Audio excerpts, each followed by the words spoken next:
Hola a todos, mi nombre es Gerardo Ferretis de León y soy educador. Esta es la lectura de la obra de José Ortega y Gasset titulada La rebelión de las masas. Segunda parte. Sección 14. ¿Quién manda en el mundo? Subsecciones 8 y 9. El texto forma parte de la edición publicada en Holanda en 1937. Para una mejor comprensión de esta lectura, las frases y expresiones en inglés, latín, italiano, francés y portugués fueron reemplazadas por su equivalente más cercano del español. Si desea usted tener una copia de lo que aquí se lee, la puede solicitar en forma gratuita a gerardo-ferretis@hotmail.com. Los videos subsecuentes sobre este libro y de otros libros que se harán posteriormente se hacen sin fines de lucro, con el objeto de contribuir al estudio, a la investigación y al desarrollo de la cultura en general. Saludo a mis amigos y amigas educadores de todo el mundo. Solicito disculpas anticipadas por los errores de lectura que pudieran cometerse en este proyecto de apoyo a la educación. Espero sinceramente que les sea de utilidad. Tampico, Tamaulipas, México, a 6 de octubre de 2013. Comienza La rebelión de las masas, de José Ortega y Gasset. Segunda parte, sección 14. ¿Quién manda en el mundo? Subsecciones 8 y 9. 8. Tener glorias comunes en el pasado, una voluntad común en el presente, haber hecho juntos grandes cosas, querer hacer otras más. He aquí las condiciones esenciales para ser un pueblo. En el pasado, una herencia de glorias y remordimientos. En el porvenir, un mismo programa que realizar. La existencia de una nación es un plebiscito cotidiano. Tal es la conocidísima sentencia de Renan. ¿Cómo se explica su excepcional fortuna? Sin embargo, por la gracia de la coletilla. Sin duda, por la gracia de la coletilla. Esa idea de que la nación consiste en un plebiscito cotidiano opera sobre nosotros como una liberación. Sangre, lengua y pasado comunes son principios estáticos, fatales, rígidos, inertes. Son prisiones. Si la nación consistiese en eso y en nada más, la nación sería una cosa situada a nuestra espalda, con lo cual no tendríamos nada que hacer. La nación sería algo que se es, pero no algo que se hace. Ni siquiera tendría sentido defenderla cuando alguien la ataca. Quiérase o no, la vida humana es constante ocupación con algo futuro. Desde el instante actual nos ocupamos del que sobreviene. Por eso vivir es siempre, siempre, sin pausa ni descanso, hacer. ¿Por qué no se ha reparado en qué hacer? Todo hacer significa realizar un futuro. Inclusive cuando nos entregamos a recordar, hacemos memoria en este segundo para lograr algo en el inmediato, aunque no sea más que el placer de revivir el pasado. Este modesto placer solitario se nos presentó hace un momento como un futuro deseable. Por eso lo hacemos. Conste, pues, nada tiene sentido para el hombre sino en función del porvenir. Si la nación consistiese no más que en pasado y presente, nadie se ocuparía de defenderla contra un ataque. Los que afirman lo contrario son hipócritas o mentecatos. Mas acaece que el pasado nacional proyecta alicientes, reales o imaginarios, en el futuro. Nos parece desearle un porvenir en el cual nuestra nación continúe existiendo. Por eso nos movilizamos en su defensa, no por la sangre, ni el idioma, ni el común pasado. Al defender la nación, defendemos nuestro mañana, no nuestro ayer. Esto es lo que revirtiera en la frase de Renan. La nación como excelente programa para mañana. El plebiscito decide un futuro, que en este caso el futuro consista en una perduración del pasado, no modifica lo más mínimo la cuestión. Únicamente revela que también la definición de Renan es arcaizante. Por lo tanto, el Estado Nacional representaría un principio estatal más próximo a la pura idea de Estado que la antigua polis o que la tribu de los árabes, circunscrita por la sangre. De hecho, la idea nacional conserva no poco lastre de adscripción al pasado, al territorio, a la raza. Más por lo mismo, es sorprendente notar cómo en ella triunfa siempre el puro principio de unificación humana en torno a un incitante programa de vida. Es más, yo diría que ese lastre de pretérito y esa relativa limitación dentro de principios materiales no han sido ni son por completo espontáneos en las almas de Occidente, sino que proceden de la interpretación erudita dada por el romanticismo a la idea de nación. De haber existido en la Edad Media ese concepto diecinuevesco de nacionalidad, Inglaterra, Francia, España, Alemania habrían quedado no natas, porque esa interpretación confunde lo que impulsa y constituye a una nación con lo que meramente la consolida y conserva. No es el patriotismo, dígase de una vez, el que ha hecho las naciones. Creer lo contrario es la gedeonada a que ya he aludido y que el propio Renan admite en su famosa definición. Si para que exista una nación es preciso que un grupo de hombres cuente con un pasado común, yo me pregunto cómo llamaremos a ese mismo grupo de hombres mientras vivía en presente eso que visto desde hoy es un pasado. Por lo visto, era forzoso que esa existencia común feneciese, pasase, para que pudiese decir somos una nación. ¿No se advierte aquí el vicio gremial del filólogo, del archivero, su óptica profesional que le impide ver la realidad cuando no es pretérita? El filólogo es quien necesita, para ser filólogo, que ante todo exista un pasado. Pero la nación, antes de poseer un pasado común, tuvo que crear esta comunidad. Y antes de crearla, tuvo que soñarla, que quererla, que proyectarla. Y basta que tenga el proyecto de sí misma para que la nación exista, aunque no se logre, aunque fracase la ejecución, como ha pasado tantas veces. Hablaríamos en tal caso de una nación malograda. Por ejemplo, Borgoña. Con los pueblos de Centro y Sudamérica tiene España un pasado común, raza común, lenguaje común y, sin embargo, no forma con ellos una nación. ¿Por qué? Falta solo una cosa que, por lo visto, es la esencial, el futuro común.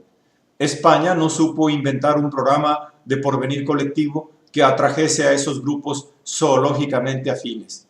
El plebiscito futurista fue adverso a España y nada valieron entonces los archivos, las memorias, los antepasados, la patria. Cuando hay aquello, todo esto sirve como fuerzas de consolidación, pero nada más. Veo, pues, en el Estado Nacional una estructura histórica de carácter plebiscitario. Todo lo que, además de eso, parezca ser, tiene un valor transitorio y cambiante. Representa el contenido o la forma o la consolidación que en cada momento requiere el plebiscito. Renan encontró la mágica palabra que revienta de luz. Ella nos permite vislumbrar catódicamente el entresijo esencial de una nación que se compone de estos dos ingredientes. Primero, un proyecto de convivencia total en una empresa común. Segundo, la adhesión de los hombres a ese proyecto iniciativo. Esta adhesión de todos engendra la interna solidez que distingue al Estado Nacional de todos los antiguos, en los cuales la unión se produce y mantiene por presión externa del Estado sobre los grupos dispares, en tanto que aquí nace el vigor estatal de la cohesión espontánea y profunda entre los súbditos. En realidad, los súbditos son ya el Estado y no lo pueden sentir. Esto es lo nuevo, lo maravilloso de la nacionalidad, como algo extraño a ellos. Y, sin embargo, Renan anula o poco menos su acierto, dando al plebiscito su contenido retrospectivo, que se refiere a una nación ya hecha, cuya perpetuación decide. Yo preferiría cambiarle el signo y hacerle valer para la nación en estado naciente. Esta es la óptica decisiva, porque, en verdad, una nación no está nunca hecha. En esto se diferencia de otros tipos de Estado. La nación está siempre o haciéndose o deshaciéndose. La tercera no se da. O está ganando adhesiones o las está perdiendo, según que su Estado represente o no a la fecha una empresa vivaz. Por eso, lo más instructivo fuera reconstruir la serie de empresas unitivas que sucesivamente han inflamado a los grupos humanos de Occidente. Entonces se vería cómo de ellas han vivido los europeos no solo en lo público, sino hasta en su existencia más privada, cómo se han entrenado o se han desmoralizado según que hubiese o no empresa a la vista. Otra cosa mostraría claramente ese estudio. Las empresas estatales de los antiguos, por lo mismo que no implicaban la adhesión de los grupos humanos sobre que se intentaban, por lo mismo que el Estado propiamente tal quedaba siempre inscrito en una limitación fatal, tribu o urbe eran prácticamente ilimitadas. Un pueblo, el persa, el macedón y el romano, podía someter a la unidad de soberanía a cualesquier porciones del planeta. Como la unidad no era auténtica, interna ni definitiva, no estaba sujeta a otras condiciones que a la eficacia bélica y administrativa del conquistador. Mas en Occidente, la unificación nacional ha tenido que seguir una serie inexorable de etapas. Debiera extrañarnos más el hecho de que en Europa no haya sido posible ningún imperio del tamaño que alcanzaron el persa, el de Alejandro o el de Augusto. El proceso creador de naciones ha llevado siempre en Europa este ritmo. Primer momento. El peculiar instinto occidental que hace sentir el Estado como fusión de varios pueblos en una unidad de convivencia política y moral comienza a actuar sobre los grupos más próximos geográfica, étnica y lingüísticamente, no porque esta proximidad funde la nación, sino porque la diversidad entre próximos es más fácil de dominar.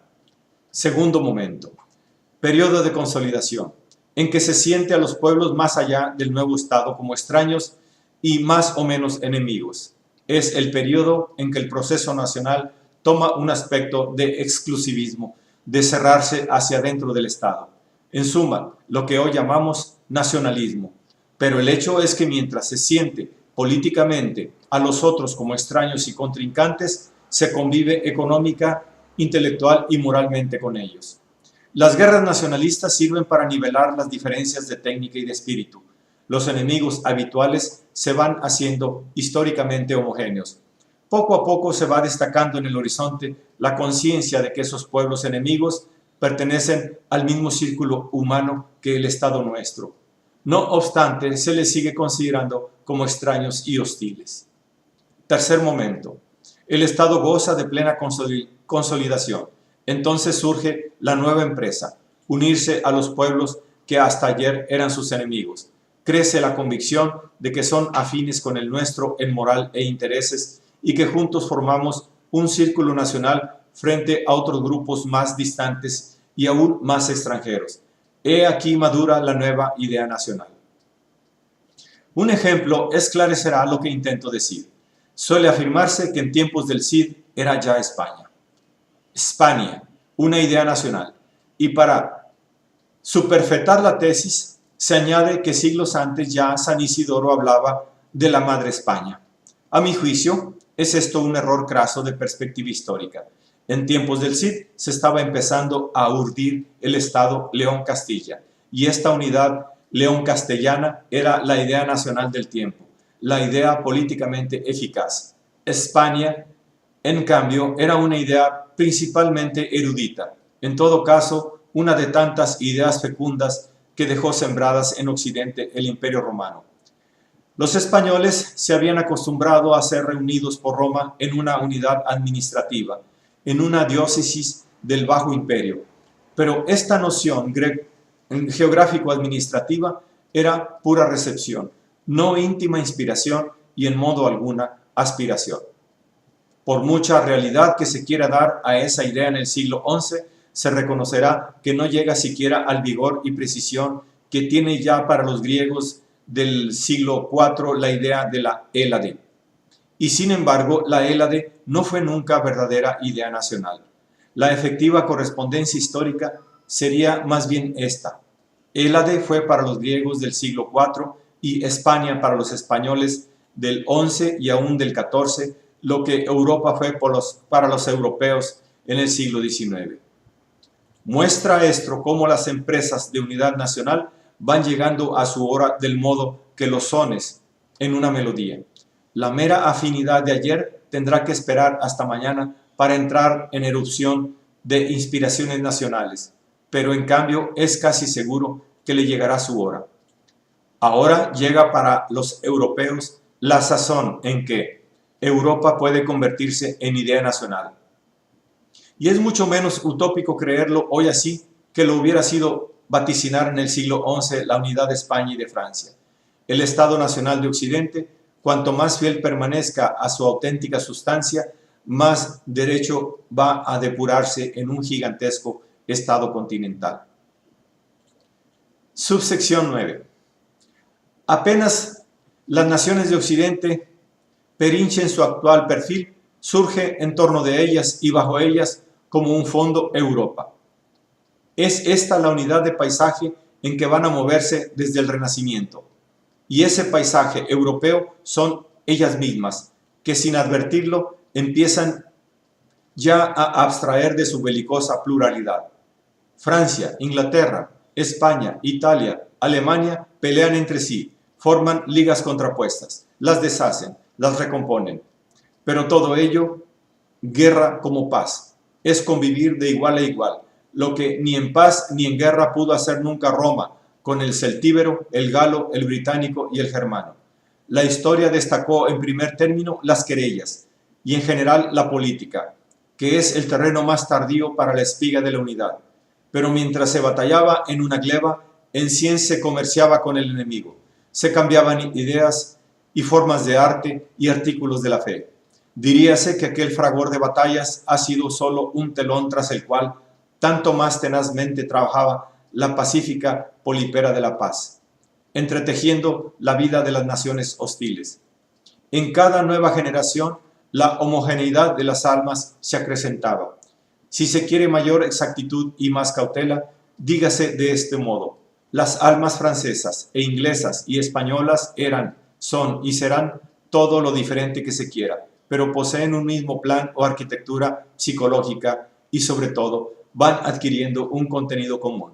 Religión, ciencia, derechos, arte, valores sociales y eróticos van siendo comunes. Ahora bien, esas son las cosas espirituales de que se vive. La homogeneidad resulta, pues, mayor que si las almas mismas fueran de idéntico gálibo. Si hoy hiciésemos balance de nuestro contenido mental, opiniones, normas, deseos, presunciones, notaríamos que la mayor parte de todo eso no viene al francés de su Francia ni al español de su España, sino del fondo común europeo. Hoy, en efecto, pesa mucho más en cada uno de nosotros lo que tiene de europeo que su porción diferencial de francés, español, etc. Si se hiciera el experimento imaginario de reducirse a vivir puramente con lo que somos como nacionales y en obra de mera fantasía se extirpase al hombre medio francés todo lo que usa, piensa, siente, por recepción de los otros países continentales, sentiría terror. Vería que no le era posible vivir de ello solo, que las 4/5 partes de su haber íntimo son bienes mostrencos europeos. No se columbra qué otra cosa de monta podamos hacer los que existimos en este lado del planeta, si no es realizar la promesa que desde hace 4 siglos significa el vocablo Europa. Solo se opone a ello el prejuicio de las viejas naciones, la idea de nación como pasado. Ahora se va a ver si los europeos son también hijos de la mujer de Lot y se obstinan en hacer historia con la cabeza vuelta hacia atrás. La alusión a Roma y en general al hombre antiguo nos ha servido de amonestación. Es muy difícil que un cierto tipo de hombre abandone la idea de Estado que una vez se le metió en la cabeza. Por fortuna, la idea del Estado nacional que el europeo, dándose de ello cuenta o no, trajo al mundo, no es la idea erudita, filológica, que se le ha predicado. Resumo ahora la tesis de este ensayo. Sufre hoy el mundo una grave desmoralización, que entre otros síntomas se manifiesta por una desaforada rebelión de las masas, y tiene su origen en la desmoralización de Europa.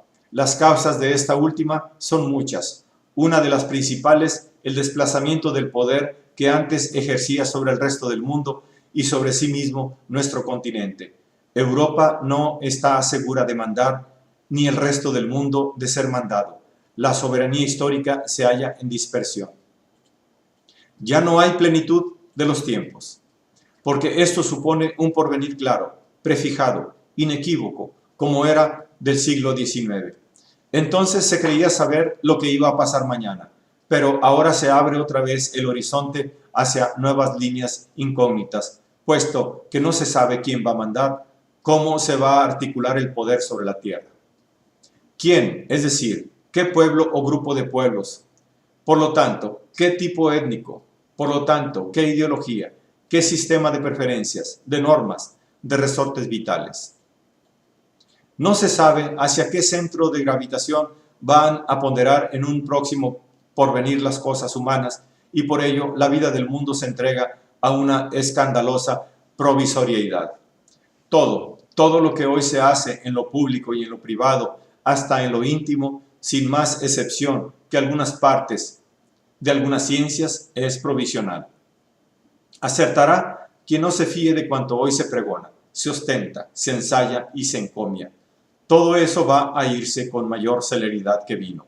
Todo, desde la manía del deporte físico, la manía, no el deporte mismo, hasta la violencia en política. Desde el arte nuevo hasta los baños de sol en las ridículas playas a la moda. Nada de eso tiene raíces, porque todo ello es pura invención, en el más sentido de la palabra, que la hace equivaler a un capricho liviano. No es creación desde el fondo sustancial de la vida, no es afán ni menester auténtico. En suma, todo eso es vitalmente falso. Solo hay verdad en la existencia cuando sentimos sus actos como irrevocablemente necesarios. No hay ningún político que sienta la inevitabilidad de su política, y cuanto más extremo es su gesto, más frívolo, menos exigido por el destino. No hay más vida con raíces propias, no hay más vida autóctona que la que se compone de escenas ineludibles. Lo demás, lo que está en nuestra mano tomar o dejar o sustituir, es precisamente falsificación de la vida. La actual es fruto de un interregno, de un vacío entre dos organizaciones del mando histórico, la que fue, la que va a ser. Por eso es esencialmente provisional, y ni los hombres saben bien a qué instituciones de verdad servir, ni las mujeres qué tipo de hombre prefieren de verdad. Los europeos no saben vivir si no van lanzados en gran empresa unitiva. Cuando esta falta, se envilecen, se aflojan, se les descoyunta el alma. Un comienzo de esto se ofrece hoy a nuestros ojos. Los círculos que hasta ahora se han llamado naciones llegaron hace un siglo, o poco menos, a su máxima expansión. Ya no puede hacerse nada con ellos si no es trascenderlos. Ya no son sino pasado que se acumula en torno y bajo del europeo, aprisionándolo, lastrándolo. Con más libertad vital que nunca, sentimos todos que el aire es irrespirable dentro de cada pueblo, porque es un aire confinado. Cada nación, que antes era la gran atmósfera abierta, oreada, se ha vuelto provincia e interior. En la superación europea que imaginamos, la pluralidad actual no puede ni debe desaparecer. Mientras el Estado antiguo aniquilaba lo diferencial de los pueblos o lo dejaba inactivo, fuera o a lo sumo lo conservaba momificado, la idea nacional, más puramente dinámica, exige la permanencia activa de ese plural que ha sido siempre la vida de Occidente. Todo el mundo percibe la urgencia de un nuevo principio de vida. Mas, como siempre acontece en crisis parejas, algunos ensayan salvar el momento por una intensificación extremada y artificial precisamente del principio caduco. Este es el sentido de la erupción nacionalista en los años que corren, y siempre, repito, ha pasado así. La última llama, la más larga, el postrer suspiro, el más profundo, la víspera de desaparecer, las fronteras se hiperestesian, las fronteras militares y las económicas. Pero todos estos nacionalismos son callejones sin salida, Inténtese proyectarlos hacia el mañana y se sentirá el tope. Por ahí no se sale a ningún lado. El nacionalismo es siempre un impulso de dirección opuesta al principio nacionalizador. Es exclusivista, mientras este es inclusivista. En épocas de consolidación tiene, sin embargo, un valor positivo y es una alta norma. Pero en Europa todo está de sobra consolidado y el nacionalismo no es más que una manía, el pretexto que se ofrece para eludir el deber de invención y de grandes empresas. La simplicidad de medios con que opera y la categoría de los hombres que exalta revelan sobradamente que es lo contrario de una creación histórica. Solo la decisión de construir una gran nación con el grupo de los pueblos continentales volvería a entonar la pulsación de Europa. Volvería esta a creer en sí misma y automáticamente a exigirse mucho, a disciplinarse. Pero la situación es mucho más peligrosa de lo que se suele apreciar. Van pasando los años y se corre el riesgo de que el europeo se habitúe a este tono menor de existencia que ahora lleva. Se acostumbra a no mandar ni mandarse. En tal caso, se irían volatilizando todas sus virtudes y capacidades superiores. Pero a la unión de Europa se oponen, como siempre ha acontecido en el proceso de nacionalización, las clases conservadoras. Esto puede traer para ellas la catástrofe, pues al peligro genérico de que Europa se desmoralice definitivamente y pierda toda su energía histórica, agréguese otro muy concreto e inminente. Cuando el comunismo triunfó en Rusia, creyeron muchos que todo el occidente quedaría inundado por el torrente rojo. Yo no participé de semejante pronóstico. Al contrario, por aquellos años escribí que el comunismo ruso era una sustancia inasimilable para los europeos, casta que ha puesto todos los esfuerzos y fervores de su historia a la carta individualidad. El tiempo ha corrido y hoy han vuelto a la tranquilidad los temerosos de otrora. Han vuelto a la tranquilidad cuando llega justamente la sazón para que la perdieran. Ahora, cuando sí que puede derramarse sobre Europa el comunismo arrollador y victorioso. Mi presunción es la siguiente. Ahora, como antes, el contenido del credo comunista a la rusa no interesa, no atrae, no dibuja un porvenir deseable a los europeos, y no por las razones triviales que sus apóstoles, tosudos, sordos y sin veracidad, como todos los apóstoles, suelen verificar. Los burgueses de Occidente saben muy bien que, aún sin comunismo, el hombre que vive exclusivamente de sus rentas y que las transmite a sus hijos, tienen los días contados. No es todo lo que inmuniza a Europa para la fe rusa, ni es mucho menos el temor. Hoy nos parece bastante ridículos los arbitrarios supuestos en que hace 20 años fundaba Sorel su táctica de la violencia. El burgués no es cobarde, como él creía, y a la fecha está más dispuesto a la violencia que los obreros. Nadie ignora que si triunfó en Rusia el bolchevismo fue porque en Rusia no había burgueses. El fascismo, que es un movimiento pequeño burgués, se ha revelado como más violento que todo el obrerismo junto. No es, pues, nada de eso lo que impide al europeo embalarse comunísticamente, sino una razón mucho más sencilla y previa. Esta, que el europeo no ve en la organización comunista un aumento de la felicidad humana.